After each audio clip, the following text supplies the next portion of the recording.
An even more extremist element of the anti-abortion movement is calling for women to be tried for homicide if they are found to have had an abortion. And unfortunately, it appears that while they're operating in the shadows, they are gaining some traction in state legislatures. Now, one of the people spearheading this movement is a born-again Christian by the name of Pastor Jeff Durbin. And he was driven by his set of Christian beliefs, and others in the abolitionist coalition, they call themselves abolitionists, which I think is incredibly insulting, but nonetheless, recently pushed a bill in Louisiana that would have classified abortion as homicide and enabled prosecutors to bring criminal cases against women who end a pregnancy. The measure failed, but it got further than any of the other equal protection bills abolitionists have worked to introduce in about a dozen states over the past 2 years. So it advanced in the state legislature in Louisiana because it actually passed the committee and they actually debated it and considered passing it. Luckily, it did fail. Now, Pastor Durbin takes issue with news articles saying that he wants to see women who have abortions executed, because remember, there are still states in this country that execute individuals who have been convicted of homicide. But he wants women who have the procedure to be prosecuted for homicide under their state laws. And Cenk, get a load of this quote. He tells the New York Times this: "I do believe that the unjustified taking of human life, if provable, ultimately, justly, ought to be capital punishment. However, I don't trust our system today to deal that out." Let me just say, having a pro-life stance while simultaneously calling for the execution of women who have abortions is, I mean, a prime example of hypocrisy and inconsistency.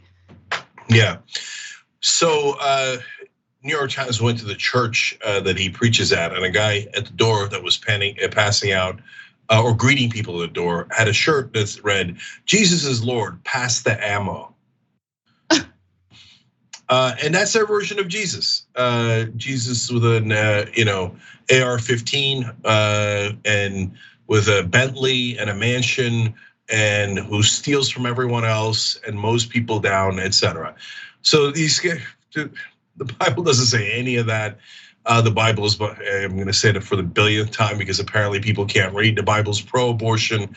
Look up Numbers 5:11 through 31. God performs the abortions. There's no question about it. It's every part of this is an illusion.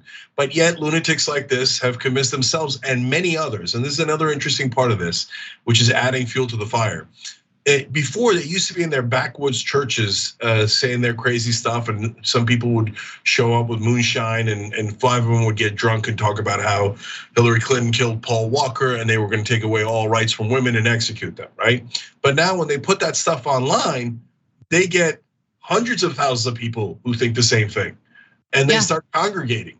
And so, and now his congregation is larger than it has ever been by an order of magnitude. And of course this was gonna happen. If you think that it's murder, somebody eventually is gonna ask, well, shouldn't they go to jail for murder? We all know you go to jail for murder. And yes, sometimes you get the death penalty. So yeah, Jesus is Lord, pass the ammo. In fact, they're even more extreme because they believe that life begins at the moment of conception. So, which I would be willing to buy that argument if you take a fertilized egg, take it out of a woman's uterus, and if that's a viable human life, then we're having a conversation about human life. But we're talking about a fertilized egg, which in a lot of cases doesn't even attach to a woman's uterine wall and doesn't lead to a healthy pregnancy. Oftentimes the body it won't work out. We've seen ectopic pregnancies. We've talked about this again and again. But the reason why I bring up their definition of life, human life, is because they believe that this kind of thinking should also be applied to women who take the morning after pill. Because what the morning after pill does is it prevents a fertilized egg from attaching to a uterine wall, assuming that the egg gets fertilized in the first place. And so women who use Plan B could be prosecuted if these people get their way. And the other point I wanna make real quick is What I'm gathering from these individuals is that they've had a dark past. They've had issues in their past. They've made mistakes in their past. And they feel so much remorse for the lifestyle choices they made that they're now taking it out on others with this notion that they're now these wonderful, righteous, moral individuals. So for instance, Pastor Jeff Durbin was addicted to drugs and he almost OD'd on ecstasy. And luckily he survived. I mean, I say luckily, but we don't want people to die from drug overdoses. And he felt that surviving that was a message from God. And then he proceeded to try to make other people's lives miserable, including doing away with women's autonomy and agency over their own bodies. And so, look, you have a dark past, you have some demons that you're dealing with, go to therapy, okay? But your personal issues and your religious beliefs, more importantly, should not influence policy that affects millions of women all across the country. It's absolutely ridiculous. Look, fundamentalist religion is the underlying cancer for almost every problem on the planet. So no, it's half. The other half is greed. Okay, so greed and fundamentalism are destroying us, ripping us apart. So Anna's totally right. There's another woman in the piece.